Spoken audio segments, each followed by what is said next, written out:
yesterday night, and he was really gave me confidence. So reading in English is for me so hard. I get so self-conscious that makes me so nervous. I don't know. Do you think I should read it, or we read it together?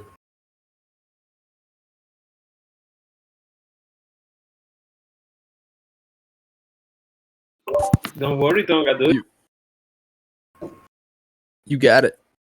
Yeah, okay. So the chapter starts by naming the problem of supply, stating that the presence of collective benefits as a result of designing new institutions is itself a second-order collective dilemma. A proposed new institution is subject to the very incentives problems it is supposed to resolve.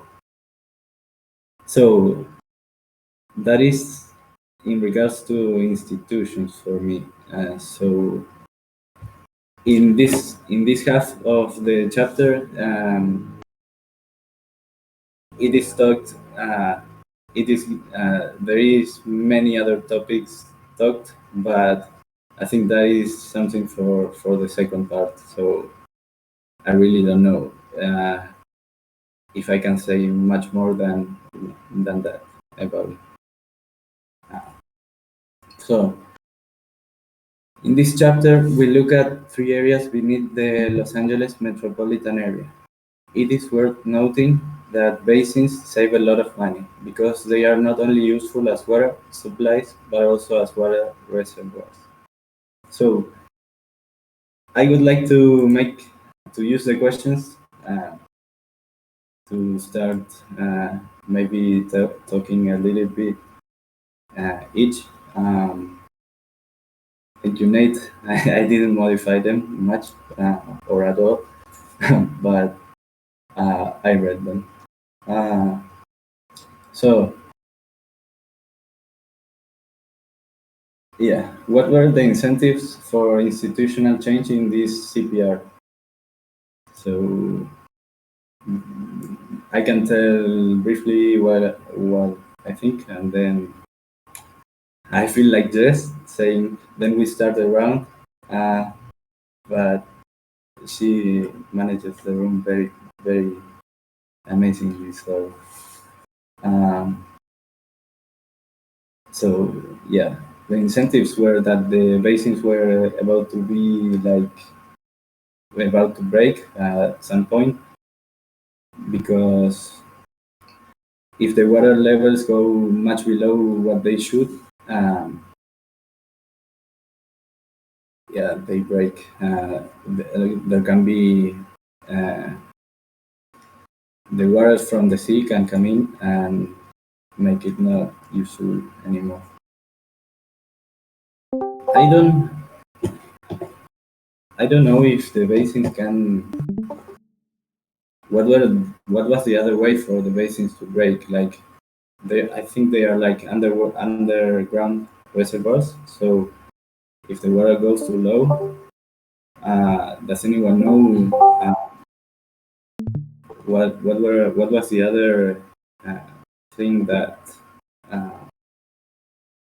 could happen besides the?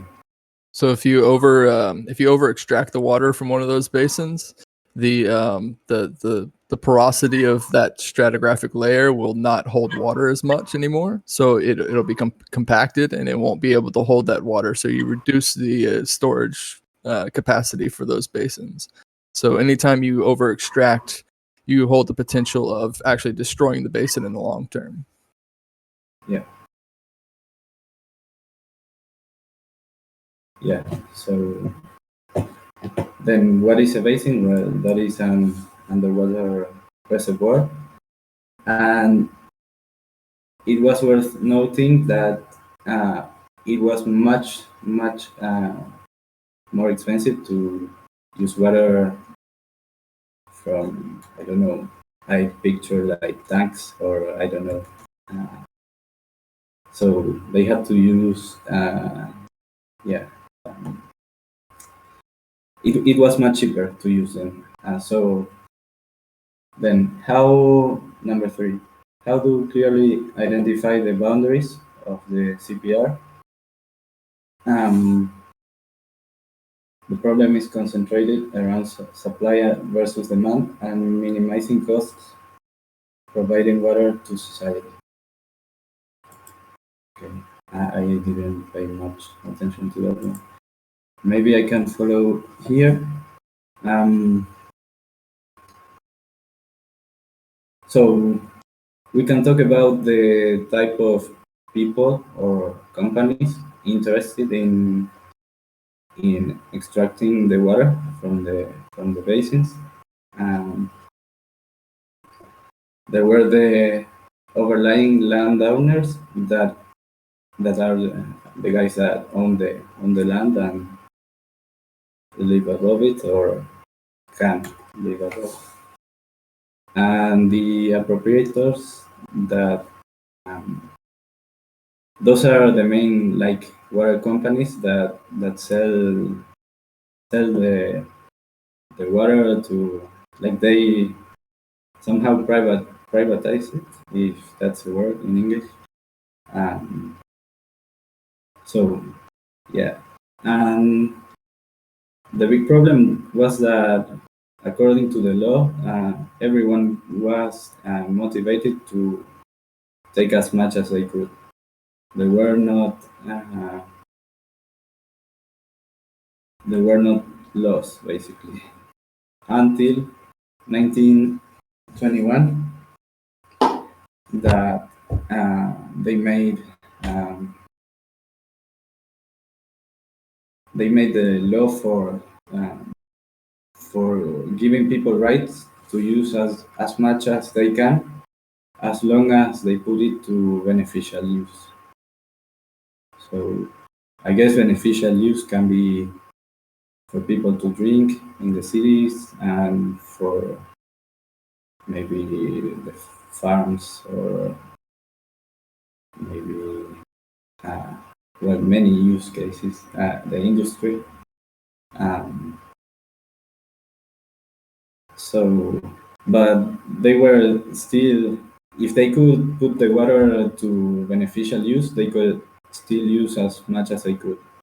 So, I guess here the companies had some benefit because as they are bigger than people usually, they could get. This is just imagination. I don't know if this is that way. They could like pump the water with more strength than the landowners. So the people were the landowners were not didn't have like yeah, I don't know if Nate or you Livy. I think one of the things I really liked about this chapter was that she showed this I think 3 or 4 example of water basins that had some type of dispute around them.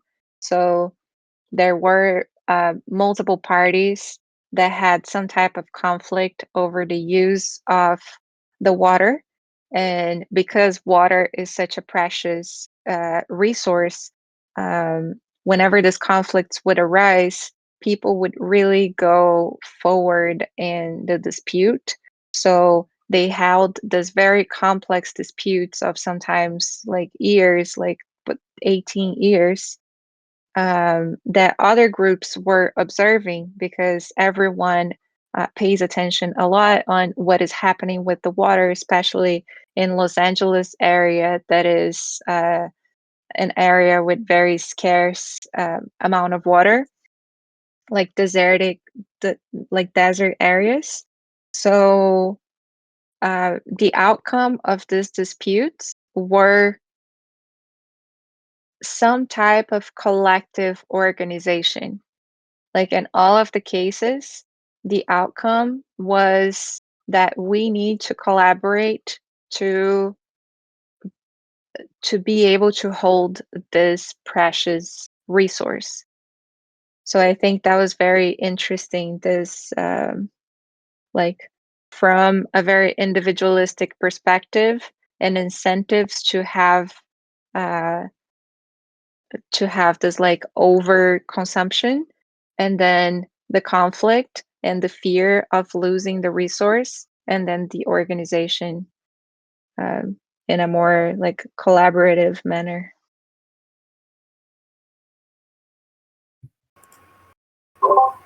I'll Yeah. jump in. Okay. I'll jump in too. I think one of the things that struck me at first when I read this is it's how different it was from the previous case studies that she studied in terms of duration. These are all relatively recent. Location, urban setting in America, Los Angeles, as compared to Valencia and Philippines and Japan mountain sides. And then the third thing which she highlights is the difference between, here she says, once a set of rules is in place, the incentives facing appropriators are entirely different from the incentives that are faced that face an earlier set of appropriators when confronted with severe appropriation or provisional suboptimalities. So in all of these cases, there was some arrangement that was no longer working. And that arrangement had to be changed in order to preserve the durability of the supply of the resource, in all cases, the water basins. So I really liked that about this because the first use cases were the youngest one was 100 years old and the oldest one was over 1,000 years old. And this is all within the last, the beginning of the last century, the middle of the last century, and very urban. And then I like the way that she compares, they had such different context. The first one, the Raven Basin, really had,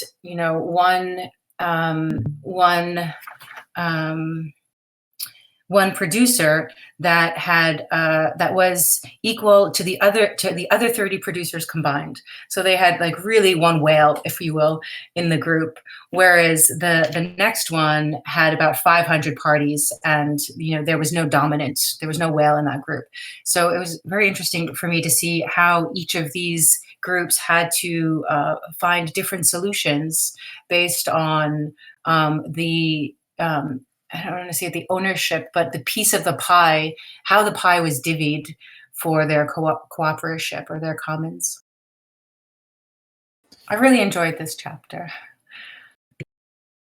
Yeah, I think last night Tonga mentioned it about the Raven Basin, because I think it's one of the most awesome forms of collaboration, because you had this opportunity for the landowners and the appropriators to actually combat each other, but in order to do that, they had to go through a legal system that was, they did not know how they were going to rule, and so you had this kind of weird game theory action going on where they said, okay, well, if we go to war with each other from a legal perspective, we don't know who's going to win, and we both hold the risk of absolutely losing this battle 100% completely. So unless we collaborate, one of us is going to lose.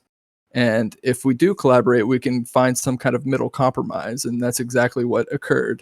And so instead of going through the legal route, they decided to say, okay, we're going to negotiate a settlement and hold the cutbacks of this water scarcity equally in proportion to how much we used.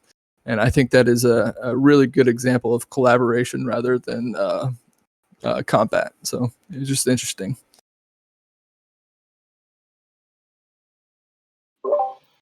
I think that something that differentiates this chapter between the last chapters is that before she was presenting like CPR institution, enduring CPR institutions, but as they were so old, she didn't have like information on how they were born. So I think that's why she studies really more young cases, more recent cases than the study in the last chapters is because in this one she can study how did they organize themselves, what was their internal group structure, who initiated action, who paid the cost of entrepreneurial activities. That is in one of the first paragraphs of the chapter, and I think it's really key to understanding what is she trying to do. She said, okay, these are the guidelines for enduring CPR institutions, but who wrote that guidelines, or who in each case? And what I like about this chapter is that in several of the basin cases, they just like made an neutral monitoring agency that was the one that helped to deal and to sort some of the issues that the parts had and were involved.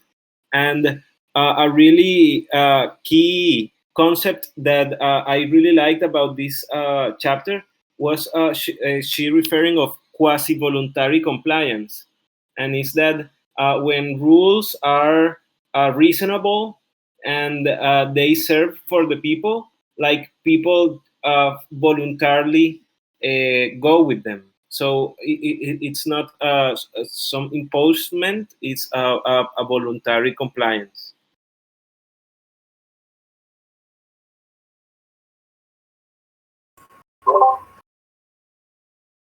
Yeah, yeah, that makes sense.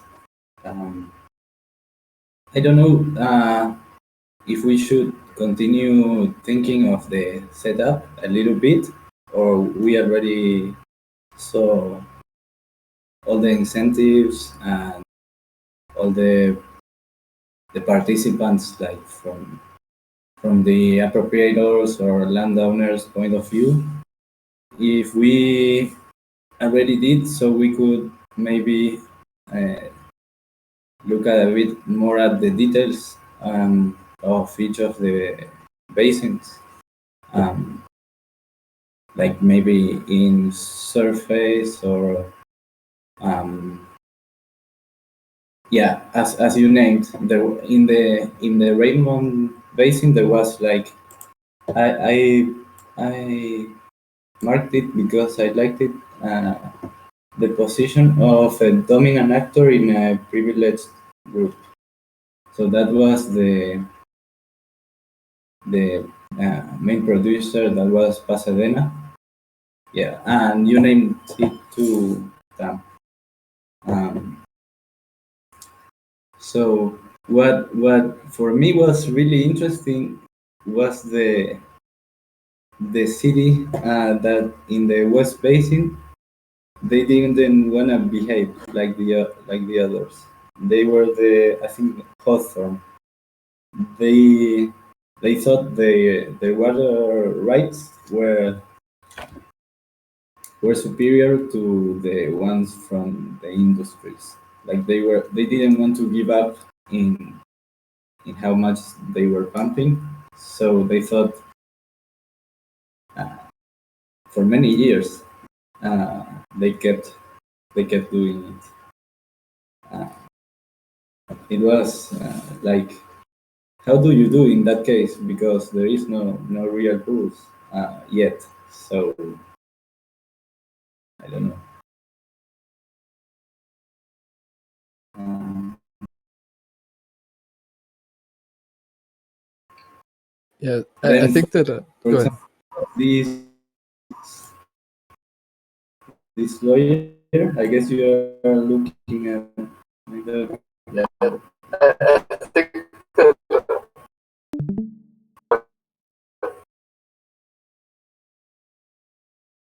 yeah, there was this lawyer that was in so many litigation by that time. Is my internet okay or on my end?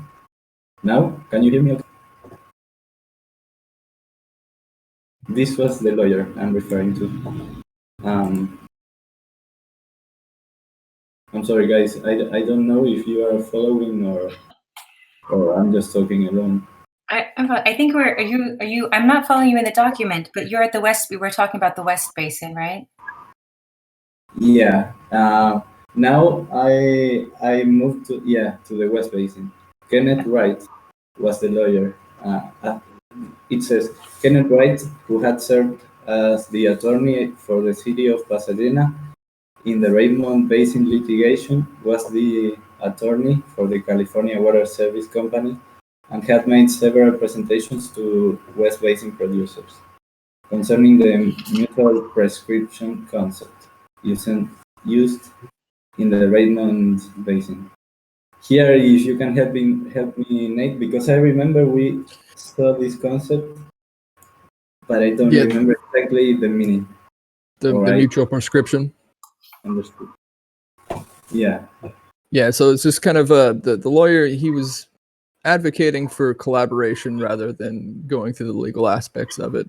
And the interesting thing about the West Basin was that you had to face saltwater intrusion, which would destroy the basin if you over extracted near the coast, especially the wells near the coast. And so basically if people, the appropriators inland, wanted to over extract, it would destroy the wells of members to the west. And so it would dry up their wells, and it would cause saltwater intrusion and force them to not be able to extract that water anymore. And so this is a classic case of a common scenario where you have people overusing a resource, and it's to the detriment of somebody else.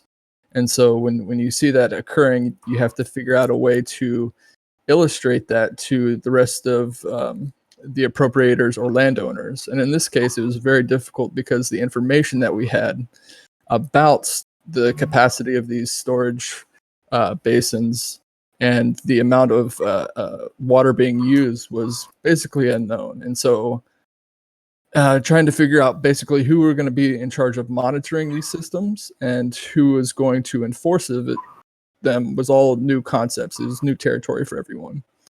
And so within the West Basin especially, you had a different type of scenario that you did not see in the Central Basin and the Raymond Basin because you had that saltwater intrusion threat. And so that lawyer was trying to get a system of mutual prescription, which basically was just a form of collaboration in a legal sense to make sure that everybody doesn't go through a pumping race, or basically people who are going to pump now in fear that they won't be able to pump tomorrow. So they pump as much as they can. And so everybody who is ready to pump is just over. They're just racing to destroy this basin. And so you have this really dangerous scenario where the detriment of all is dependent on the financial and economic interest of the few who are involved. And so a mutual prescription basically just says, hey, we're going to say, put this to beneficial use. Any surplus the appropriators can use.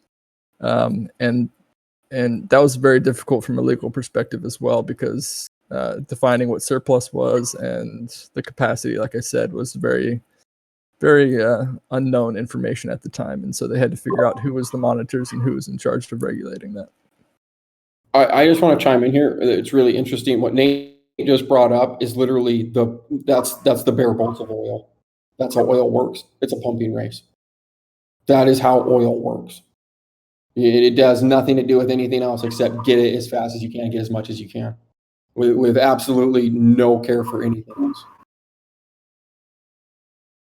Yeah, and I think that the legal aspect of it is very difficult because water is so ubiquitous in terms of where you can pump it out from.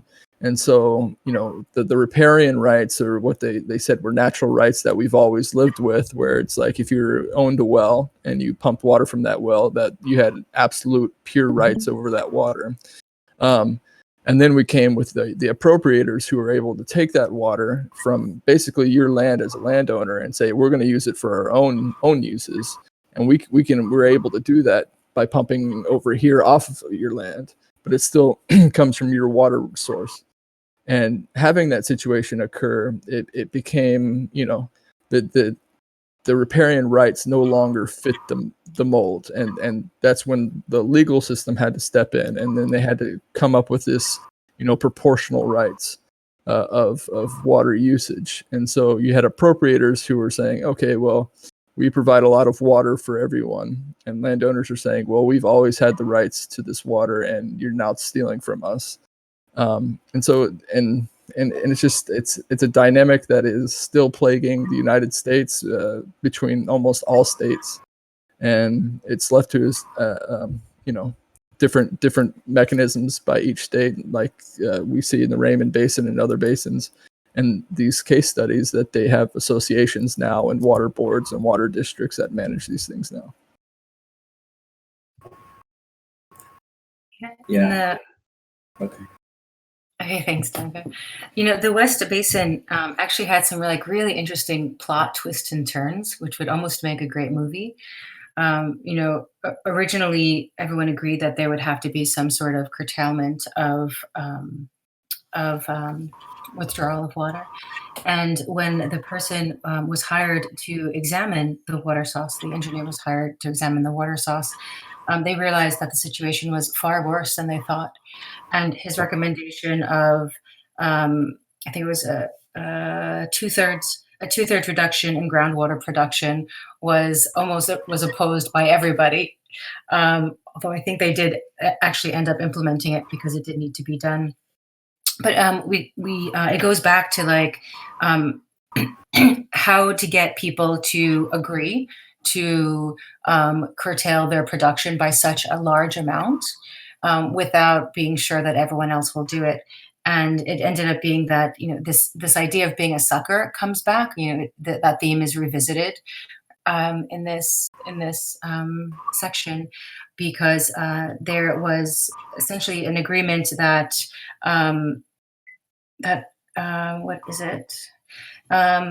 that people would commit to the undertaking only if the largest water producers also committed to the action.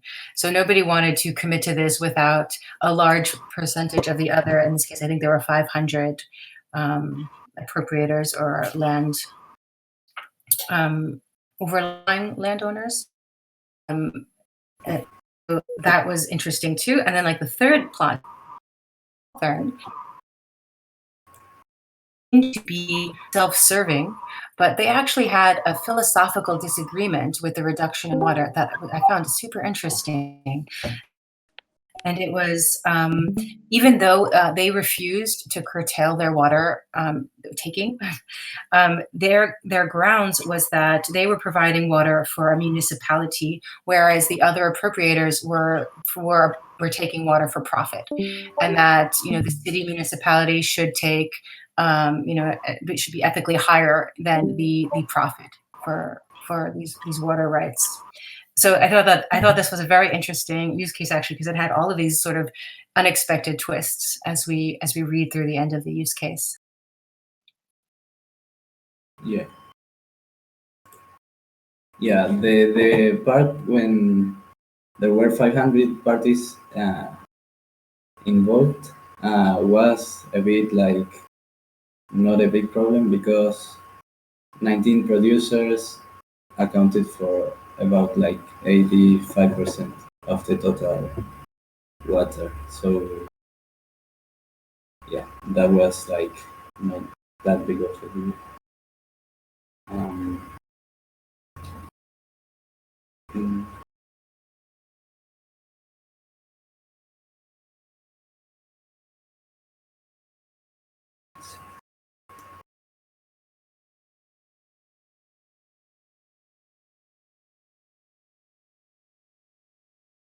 I will share my screen, other part of the screen.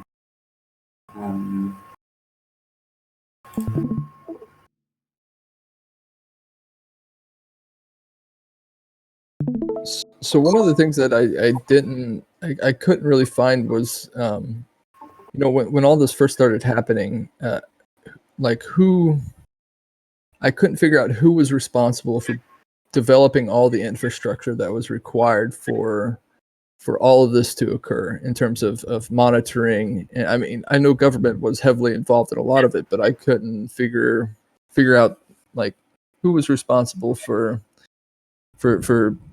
developing the wells and for the appropriators and all of that stuff. So I was just curious if anybody knew anything about that. I think she mentions that most of the infrastructure was governmental, but there was also private companies involved, and I think the way I understood who were the players were the government, the landowners, the direct appropriators, and the companies that were appropriating to sell to third parties. And I think all of them were involved in the infrastructure. I think all of them were involved in the infrastructure.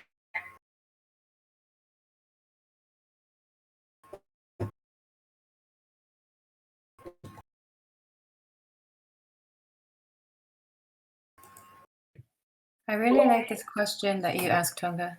Sorry, Juan Carlos, were you going to say something? We'll be back in 3 minutes. Well, I think I'm going to restart.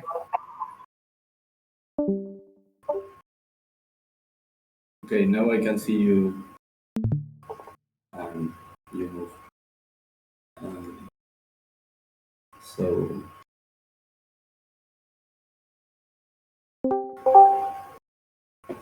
Yeah, my computer was freezing, so I don't know the last topic that was mentioned.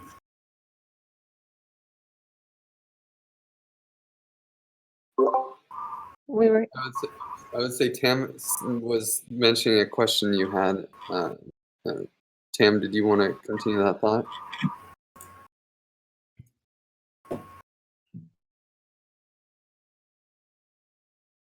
Restarting would help.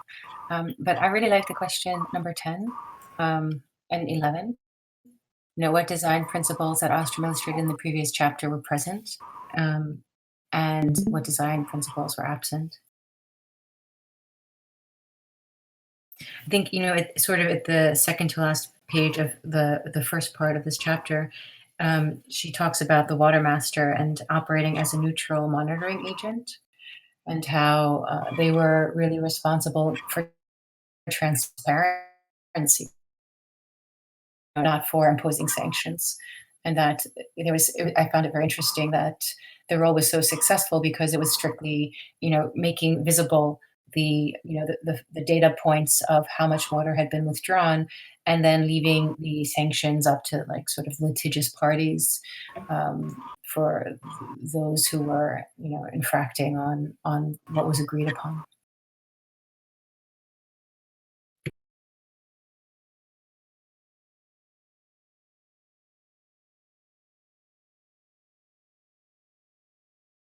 Yeah, I thought there was an interesting concept too of Tonga, can you mute, please?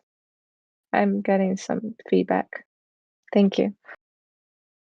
I thought it was also interesting she mentioned that people who already had rights, they didn't want to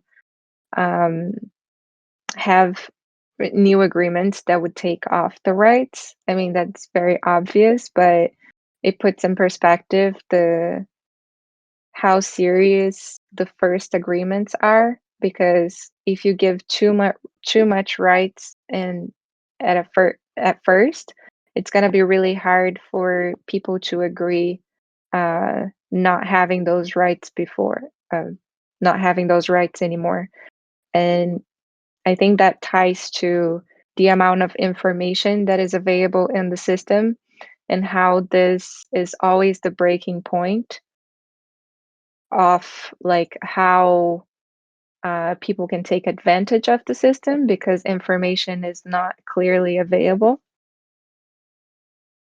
And I feel like creating agreements when information is not fully available could lead to this happening in the future, like the possibility that rights were overgiven.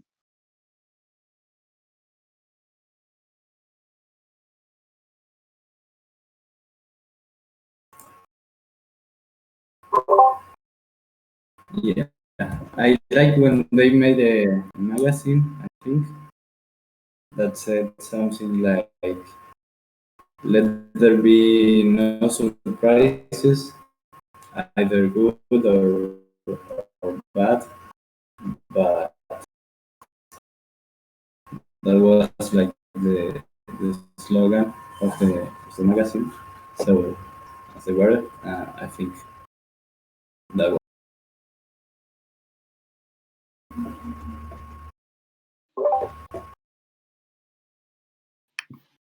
I really like to focus like on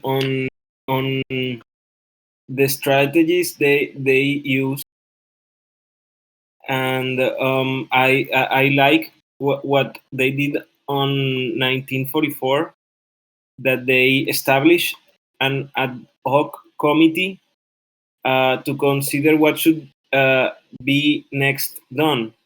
So for me, it's important to sometimes recognize uh, there is need for an external review, and also to take into consideration um, the, the the suggestions that a committee that is selected from the parts involved can make towards the solution of an issue. And they made three suggestions that are easy and that they were really impactful. And one was that a permanent association is created for all the water producers to discuss their mutual problems and possible action. For me, that means a lot, because that is somehow what we are trying to do. That a technical survey made of source area, and that water producers considers initializing legal action similar to the action just completed in Raven Basin to reduce total pumping and to ration the limited water supply in the West Basin amongst all water producers. So yeah, for me, it's really clear that sometimes to manage this CPR, the monitoring system and the neutrality of that monitoring system plays an important role for the behavior in the CPR.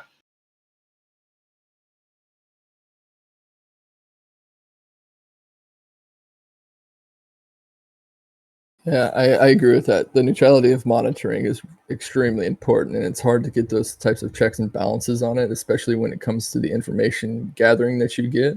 Um, you know, having a neutral party who, scientists that come in there and say, hey, this is the capacity of this basin, and this is how much it can hold, and this is what we're using. Like, there are a lot of different moving parts to that monitoring system. And the more complex the monitoring system is, the harder it is to stay neutral.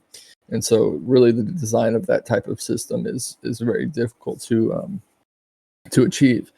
And one of the interesting aspects of this entire chapter, like I find, is that we're analyzing institutional change. Before all of the use of the basins, there were very few landowners who would actually use their wells and pull water out of the ground. Not many appropriators were actually utilizing it. Most of their water came from Northern California through Colorado River and surface water. And so there was already a huge agreement among the population in Los Angeles that our water comes from the north in the form of surface water. We have institutional agreements that we've already created through decades prior. And then they said, okay, well, what's the incentive for change? And they say, okay, well, we can save $28 million a year by instead of taking the surface water from Northern California, we can actually use that surface water, send it down into the reservoir, our basins, and pump it from there. And so by doing that, we save $28 million. But now we have a whole slew of conflicts that occur as a result of that. And so a lot of it, I question whether it's like, was it a good idea in the first place to utilize these basins in the way that they did, rather than just keeping with the institutional rules that they had set beforehand?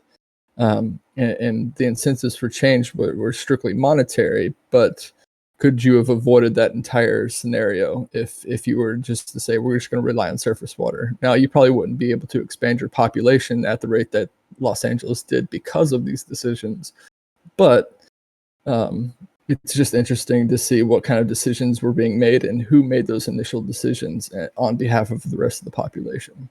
And I think those are really important to consider when we look at CPR settings, especially in the time periods that we're looking at, because those types of players have a huge impact on what happens in the future and the need for a CPR setting in the first place. I think that's what she calls a second layer dilemma, right? When the solution you have for the first dilemma creates a second one, because it creates another situation of a CPR. Like, it basically creates a new CPR that people will want to exploit in a different way because it has different conditions than the first one. And I don't know if she gave any solutions for the second layer dilemma. I think that is in the second part of the chapter. I'm not sure, but I took a quick read. Yeah, the second order collective dilemma.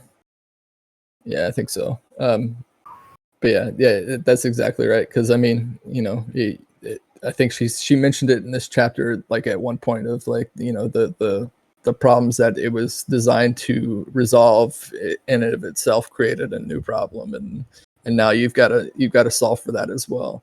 And it's just interesting because I think this is really prevalent in almost all CPR settings that we look at. If when we look at the evolution of institutional changes that occur, it's all because a very select few say, okay, we want to expand the use of this CPR and expand the access rights to this CPR and these units of the CPR. And by doing so, we're going to create a whole new system without any consideration for the initial design of the system itself. And so when that occurs, then of course you have the legal doctrines that occur and these conflicting perspectives on how to manage these systems.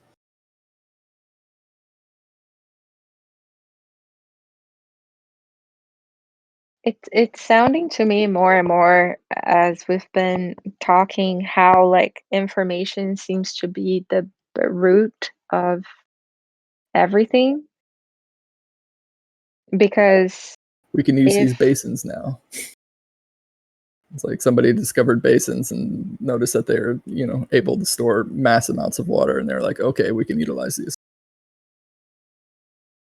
yeah, exactly. And it's interesting that you said like it's so hard to achieve neutral monitoring because there's always some type of advantage that the monitor has. And in the last chapter, she talks that one of the incentives for monitoring is that they would have an advantage in the information of that system. Like by being a monitor, you're looking everything much closer than everyone else. Therefore, you will have like a privilege as a first mover type of thing, or you have a privilege because your decisions will be more informed in relation to the whole. So it's kind of puzzling that we're looking for neutral monitoring, but the incentive for monitoring is that you won't be neutral because you have more access to information. So it feels like the solution for all that seems kind of utopian is that everyone is equally informed and that people can assess their own risks and benefits before participating in any system and having that clear for them, and then identifying the blind spots that still need to be communicated based on the self-assessment that each person has about what they still need to know.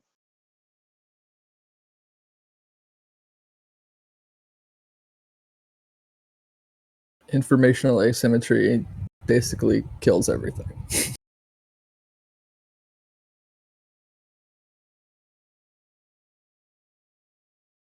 A market failure and a commons failure.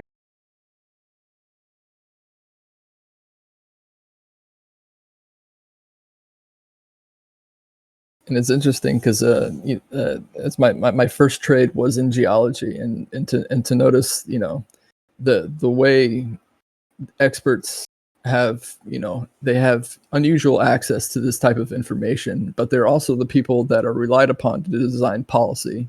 And when it comes to those decisions, they have all of this information to dictate, you know, what's best for society without giving any input from society itself. And so when you have that type of thing, because they don't have to deal with the, you know, the externalities that occur because of those decisions being made, and it's really tough to put any types of checks and balances on experts, because basically the consensus among experts are going to be what public policy is following. And so it's really difficult to have both monitors and informational providers to stay neutral in those scenarios without public, you know, knowledge and people taking advantage or exploiting those systems.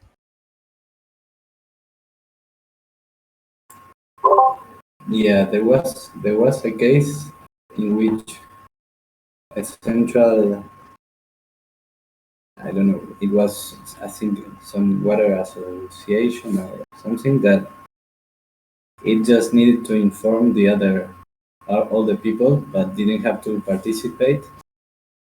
And at all, they needed to be more as neutral as possible. And then they did at some point informed some misbehavior, and that party got a bit mad. I can't find it right now, but I don't remember the names. That's okay. But it's at some point in the chapter. Yeah, we have like 6 minutes left. Do you guys have anything to say about the Central Basin litigation? That was the bigger one, and yeah, they didn't have that much land at the border of the sea, so they were more protected for saltwater, against saltwater intrusion. And yeah, I don't know. They had also, because they did it a bit after, I don't know if 5 or 10 years, they had that benefit also. Yeah, I was going to say that they have the advantage of being able to review precedent. Can you mute Tonga, please?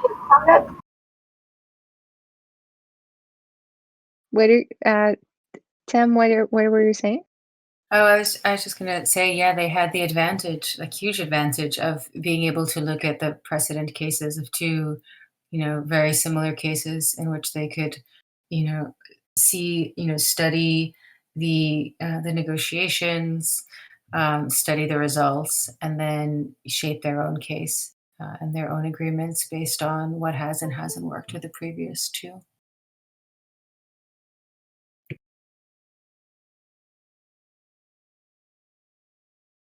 I think it's pen time.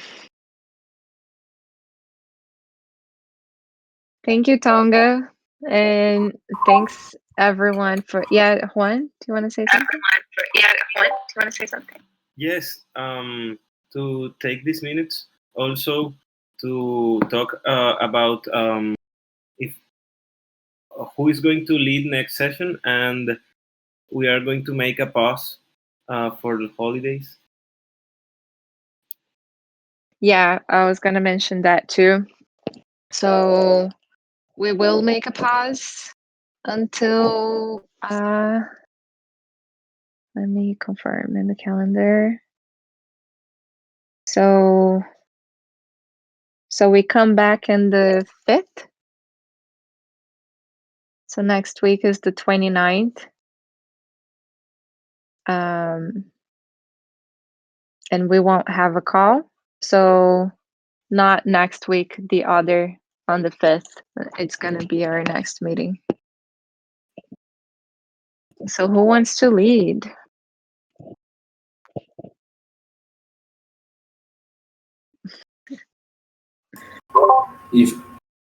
If I were going to be mean, I would say grief.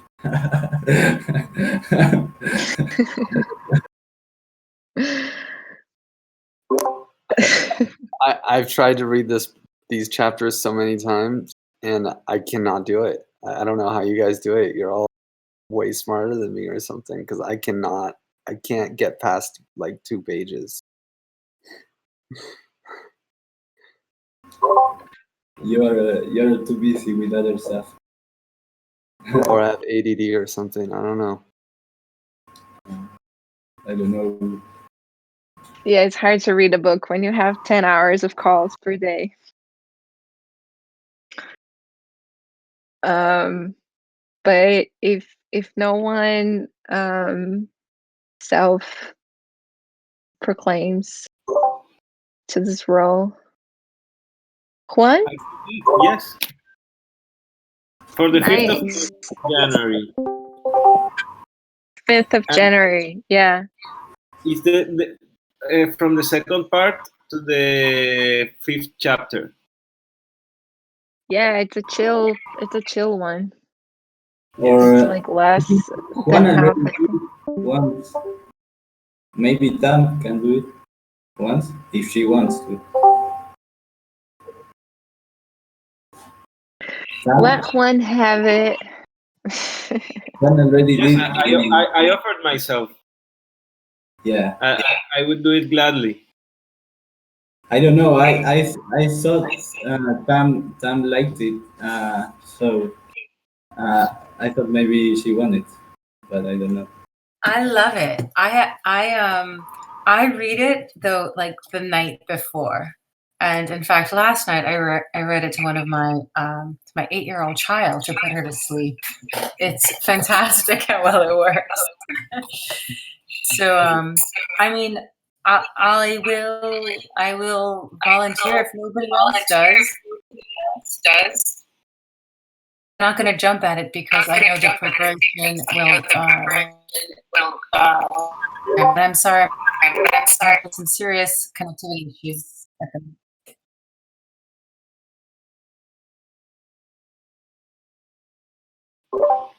moment. Tam, if you want, we can do it together.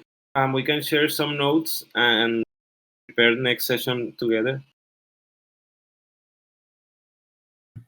Oh, it'd be my pleasure with you on. Yay, awesome. Case solved. I love it so much that you put your kids to sleep reading Ostrom. You're a genius, Tamara. Okay, so let's shuffle this pen because we're on the top of the hour. Shuffle.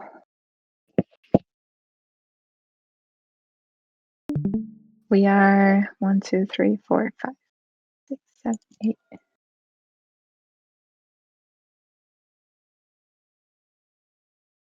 Okay, so Griff number 1, Juan number 2, Livia number 3, Nate number 4, Tonga 5, Ata 6, Tem 7, Zept 8. Generate 8. Zeptimus.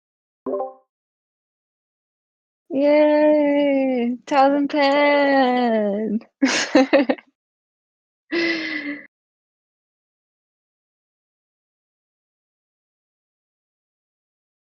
Oh, he's mute to me. Can you guys hear him? Oh no! Thank you so much. Oh. I was talking. Now I can support my favorite project. Thank you so much. Awesome. Thank you guys. Okay, so happy holidays. Thanks for coming today, and I'll see you all on the 5th. Yep. Good job, Tonga. Thank you.